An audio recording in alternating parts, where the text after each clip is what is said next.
Yeah, yeah. All right, let's rock and roll. Hello, and welcome to the Rock and Roll Podcast. I'm your host, John Harris, and today on Rock and Roll Podcast, we have Heavy Feather, who has a new album called Mountain of Sugar, which was released on April 9th via the Sign Records. Right now, I'm being joined by Mattia to share some more information about this stellar release, as well as what the band has been up to since they were last on the show, which I have was in the autumn of 2019 for their first album, or their debut album. So, Mattia. Yeah. Welcome back onto the show, Mattia. Thank you very much. Yeah, now I remember. Yeah, of course. Yeah. Sorry.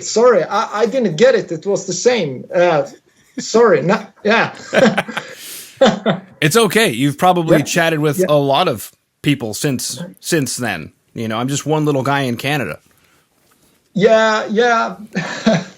Yeah, sort of. But yeah, but thanks for having me. Yeah. Absolutely. Now, I guess my big question is, take us through what's happened since then, because the debut album came out, and that was a couple years ago. We've had a pandemic. We've had a few things. What has life for Heavy Feather been like for over the last couple of years? After the first album, we went touring in Spain and Germany, I think 3-4 times, and then we started to record the next album, Mountain of Sugar.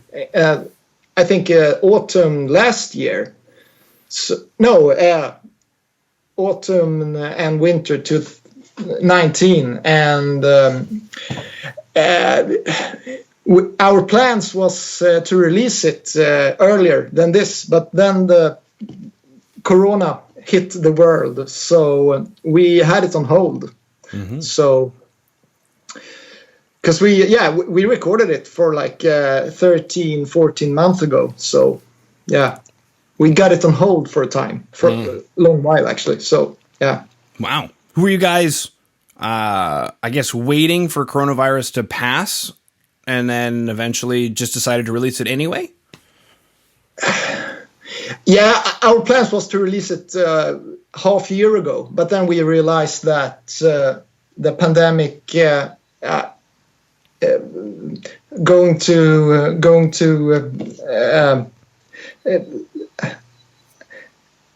we realized that we had to release it anyway. Fuck the Corona. We had to release it. We can't wait anymore. So, but yeah. Why would you be selfish with a mountain of sugar? If you have a mountain of sugar, you should, give of the mountain of sugar. Yeah, of course. Yeah. Very cool name. I dig it. I know this was some time ago, but when you guys were writing the material for Mountain of Sugar, I guess what was the decision-making process? How did you guys end up with this record that we're holding in our hands? Was there something you guys wanted to do with the record?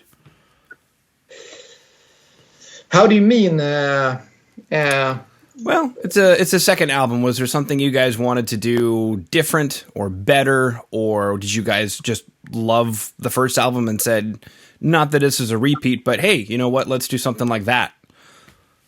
Yeah, I think we were proud of the first album, but it's a first album, and I think everyone's first album is quite simple, and so we wanted to develop and do it better, but do it a better version of the first one. So we didn't have any plans to make something totally different. We wanted to make it better. Okay. Actually, I think if you compare to other bands and listen to their second albums in the history, if you look back, I think the second albums are the most interesting albums, I think. Mm-hmm. That's my opinion. It's I don't know, but I think Mountain of Sugar is a better version of the first album. It's good stuff. I dig it. Thank you. I was excited when I got the email across my desk, across my computer screen, saying Heavy Feather, I thought this could be good. I hope it's good. And I saw the artwork, which is really just a picture of you guys and the mountain of sugar, and just everything was on brand, everything was on point. And I remember listening to the track and going, this is groovy stuff. I'm gonna, load it onto my Spotify and rock out to it and tell everybody about the Heavy Feather, baby. Yeah. Thank you very much. Yeah. Mm-hmm. Now, this is kind of a unique question, because you mentioned making it better than the first album, and without talking crap about your first album, how did you go about making it better? What needed to be better? Was it the drum tone? Was it not even the tones at all? Was it the music writing? What needed to be better, and how did you do that? I think you always wanted to do the next album better, of course, but I think we did it more. We recorded more carefully this time. The first album was more a live recording. We did it like in 2-3 days, and this time we had 5 days and do a little more overdubs but still the live feeling. We wanted the live feeling, but and I think the songwriting, I think we did it better. That was our plan. And sorry, first album, Mountain of Sugar is Mountain of Sugar. So yeah. Yeah. Now, I did actually notice that. I can't remember which song I was listening to, whether it was Bright in My Mind or Mountain of Sugar, and I was watching the music videos for both of those tracks. But something happened where I heard another guitar part come in that it would be an overdub. And it was like a slightly different guitar part, a slightly different guitar tone, and it blended so well in that it wasn't like it clashed. It was just a beautiful part of the track. So when you mentioned that you guys did some overdubs and whatnot, I thought, oh yeah, I remember hearing some overdubs when I was listening. Yep. And yeah. Maybe you mean that whistle part, or Ain't Bright in My Mind. Could be. Yeah. Never mind. Yeah. Okay. Is there, because it's called Mountain of Sugar, so is there a theme to the record? You guys could have named it off of like pastries, like Mountain of Sugar, and then you have, I don't know, chocolates, and then different kinds of pastries, brioche and things like that. Mountain of Sugar. What is there a theme or a concept to the album?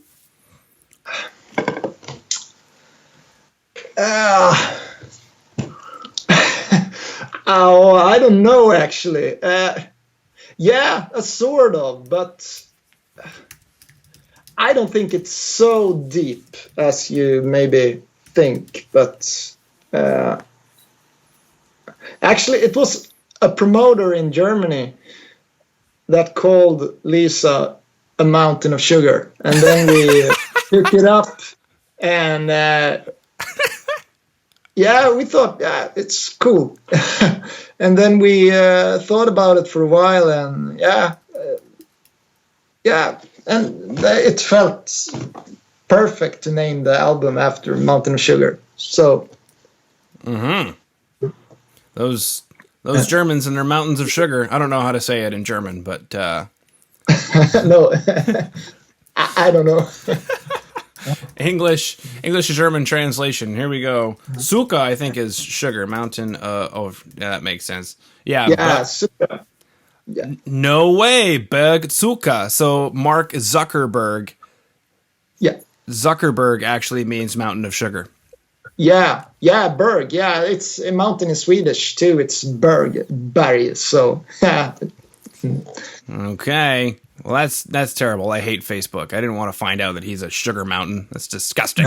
Anyway, back to greatness here with Heavy Feather.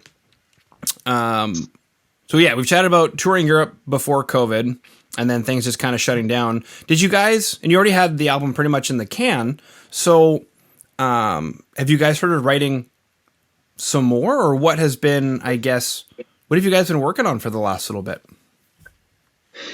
We worked on the Mountain Sugar album, the whole spring last year. But now, actually, we're gonna start to write new songs next week. Actually, so whoa. So we had to, we have to put out the third album as soon as possible. So maybe we can tour, because you don't know if we can tour on this album. Actually, right? We had a tour in Spain in September now, but it gets postponed to next year. So yeah, I think we had to do a third album as soon as possible. Yeah. Yeah. Would you consider maybe doing, I don't know, smaller releases in the meantime, like EPs, singles, that kind of thing? Yeah, we have thought about it. Yeah, but I think it's quite boring to release digital singles, actually. But maybe you had to. We will see. But I want a real album. It's much funnier. And if you, maybe we can release the third album next year. So, yeah. Okay. Beautiful. Now, you mentioned you guys are going to start working on it next week. Do you already right now have ideas of what to bring to the table? Yeah, I was sitting here the whole day now, actually, to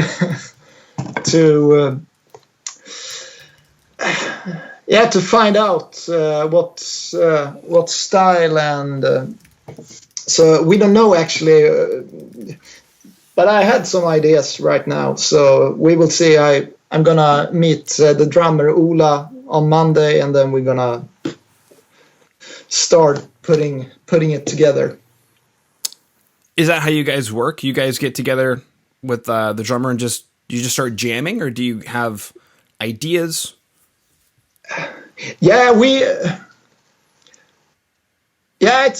I have ideas, and then we jam, and then we meet like 2 and 2, and then we have the whole band some next week, and so it isn't the whole band the whole time. So, yeah. Okay.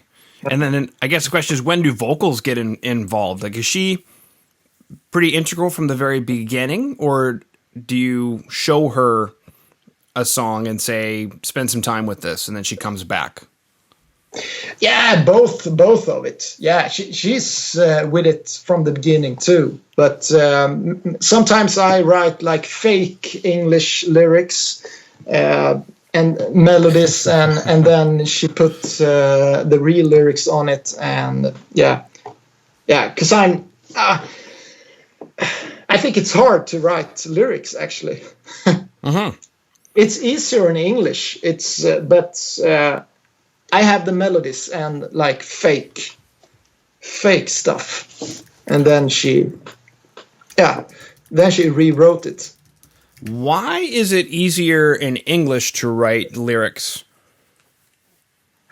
I think it's because it isn't like personal for you. For me, it's very personal, but for you, yeah, I understand. yeah, I understand that. I think everyone in like Europe think it's easier to write in English because you hear it, like 90% of the music you listen to is in English. So it's a big step for Swedes to write in Swedish, actually. Wow. Yeah. I'm trying to think if I've ever heard an ABBA record in Swedish. I don't think I have. No, but it's lots of good stuff, actually. I bet. In Swedish. Yeah. A couple of years ago, Opeth came out with a double, the album in English and the album in Swedish. Yeah. I never heard it, but I know it. Have you guys considered writing in Swedish? maybe a whole album or a double album or a track or a couple of tracks? No, actually not actually. But we last tour we did a cover on a Swedish classic band from the 70s called November. Mm-hmm. And they have a track that is called Mount Everest, but it's only the title that's English. It's all the songs are in Swedish, and it's really good. I think you had to look it up. November. Okay, I'm gonna look at the band. Good. I'll look up the band November, and I'm also tickled that there is a Swedish pop star named September. So, yeah. Is that like a thing in Sweden? You got the month of the year, and you're like, shit. There's only 10 months left. We got to pick one. Yeah. Beautiful. I do enjoy September. I'm a sucker for September. I don't know if that's a thing. Okay, yeah. Yeah, I don't remember. Yeah, it's like Euro. Yeah, it's a disco pop thing. Yeah. Like, yeah. Totally. Mm-hmm. Groovy. Okay, November. We got to look up November. So we chatted about touring Europe before COVID. We chatted about writing better songs. And then you guys are going to start next week writing even better songs. Lyric writing in English, which makes sense because it's not your native tongue. There's a bit of distance. Just for me, Lisa is she's really good at English. So I don't know how she thinks, but yeah. Depends, I guess. I mean, I've learned languages in my before in the past, and there's a certain point where you go from thinking and translating to more transliterating to eventually dreaming and becoming a real integral muscle memory part of that language. And I remember at some points having like an out-of-body experience with it because it was like, hold on a second, who is this person speaking Spanish right now? Is it actually me? So there still are those kind of moments. And, I didn't get far enough, I think, for it to become a part of my soul, but I've gotten far enough where I have those out-of-body experiences where I'm like, whoa, I just carried a conversation in French, or I just carried a conversation in Spanish. It's like, whoa, whoa. Yeah.